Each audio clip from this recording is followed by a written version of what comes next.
the Hunger of Stonmere. In the year of our Lord 1316, when the heavens withheld their warmth and the earth its plenty, there was a small market town called Stonmere that lay in the folds of a grey valley.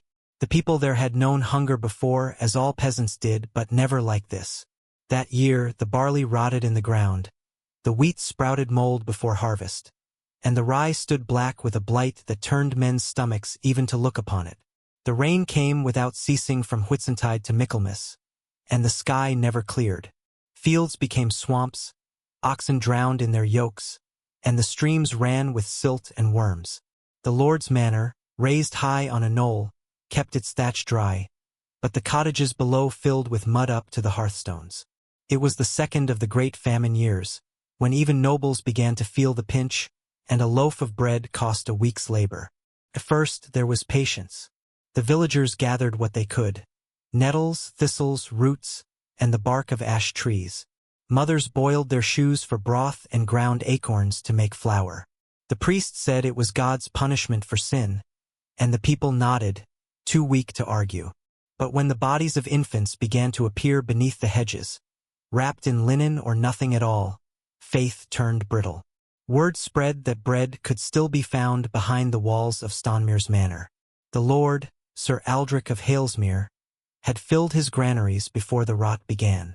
It was said his steward, Master Fulk, kept the keys hung around his neck like relics.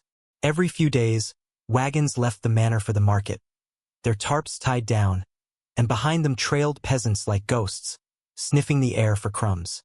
Then one morning, a cotter's wife named Hilda was found dead in the church porch, her mouth still full of half-chewed chaff. She had taken her son's burial shroud to sell in town for bread, but no one would buy. "The dead must keep their linen," said the merchants, "for we will all need it soon enough."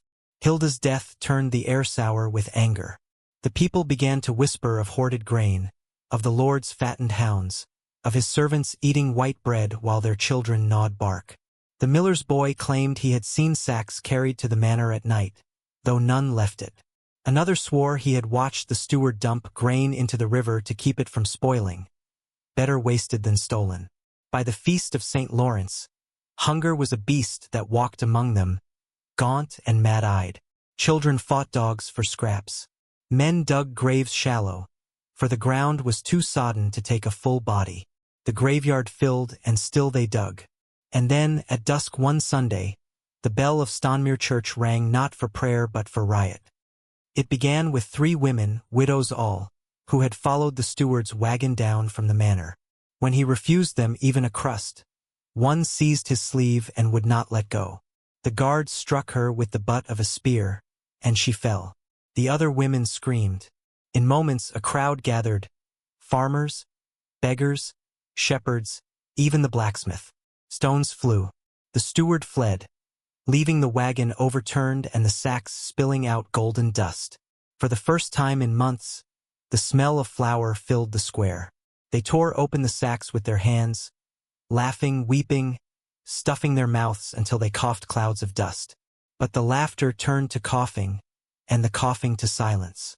The flour was spoiled, gray and bitter with rot. Yet no one stopped eating. They had forgotten the taste of bread. By nightfall, the Lord's men came down from the manor with torches and blades. Sir Aldrich himself rode at their head, his face hidden behind a mailed visor. He had once been called merciful, but famine has no need of mercy. His command was brief: "Bring me the thieves." They dragged 30 men and women from the square, their mouths still dusted white. A boy of 12, caught with a handful of grain, was struck down before he could speak. The rest were bound and marched to the green. The gallows stood there, wet with rain and the memory of last week's hanging. A man who had stolen a hen. The steward declared the law: theft of grain in time of famine was theft of life itself, and death was the penalty. The crowd listened without sound. Hunger had eaten fear too. One by one, the condemned were made to kneel. Their bellies swelled like drums beneath their rags. The headsman was swift, but the ground was slippery, and his axe grew dull. When dawn came, the Lord rode back to his hall, leaving the corpses hanging as a lesson. The crows came soon after.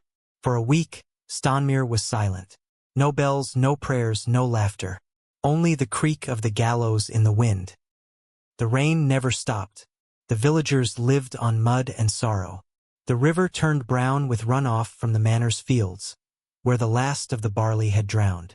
Then came the rumor that the steward had hidden grain in the old mill by the stream. A shepherd named Edric claimed he had seen smoke rising from its chimney at night. "They bake bread for the Lord," he whispered, "while our children die." A mob gathered again, no longer a crowd but a thing without a face or voice. Men with pitchforks, women carrying stones, even priests clutching cudgels. They moved through the rain like wraiths, silent until they reached the mill. Then came the roar, raw and wordless. The steward was there, indeed. He had been guarding the store with 4 men-at-arms. They tried to bar the door, but the mob was a flood. The mill will turned red as the first man fell. Fulk himself fled up the stair, clutching his ring of keys, crying for the Lord's mercy. But mercy was long dead in Stonmere. When they dragged him down, he begged to be taken to the church. Instead, they hanged him from the mill's beam with his own belt, and the people tore the keys from his neck. They unlocked the grain sacks and wept at what they found, hundreds of bushels dry and whole, enough to feed the town for months. The riot turned to a feast. Fires were lit, bread baked in the open, dough rising like resurrection. They sang and danced and forgot their fear for a single night. But spoiled bread, even blessed by joy, does not forgive easily. The grain had been mixed with rye blighted by ergot, the black fungus that brings madness. By morning, Stonmere had gone mad. Some raved and saw angels. Others saw demons in the rain. A woman drowned herself in the trough, believing it a silver river to heaven. A man tore his flesh, crying that worms lived beneath his skin. The priest fled to the belfry and rang the bell until it cracked, crying that judgment day had come. When Sir Aldric's men rode down again, they found the village aflame. The mill burned brightest, its wheel still turning as though grinding the bones of the dead. Those who lived were too crazed to speak. The Lord's men did not linger. They feared the sickness or the wrath of God.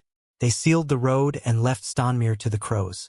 Years later, when the famine had passed and the rains relented, travelers spoke of the ruins of Stonmere. The manor was empty, its lord gone to war and never returned. The fields had grown wild, and the mill stood charred, its will half sunk in the stream. No birds sang there, though the valley was green again. Monks from a distant abbey came to record the tale. They found bones by the river and a cracked bell in the churchyard. On the bell was scratched, in a peasant's rough hand, "We starved and they feasted. May the wheat remember." The monks took the bell away to melt it down for a new one, but the metal never hardened. The legend said the fire spat it back, as though the bell refused to forget. So it was that the hunger of Stonmere lived on, in sermons, in rumors, in the minds of those who knew what famine can make of men. For hunger is not merely the want of food. It is the hollowing of the soul, the stripping away of kindness until nothing remains but the raw ache to survive. And in that ache, saints become sinners, and bread becomes blood. They say that on rainy nights, when the wind blows through the valley, one can still hear the cracked bell of Stonmere tolling faintly, not for prayer, but for hunger, the kind that never dies.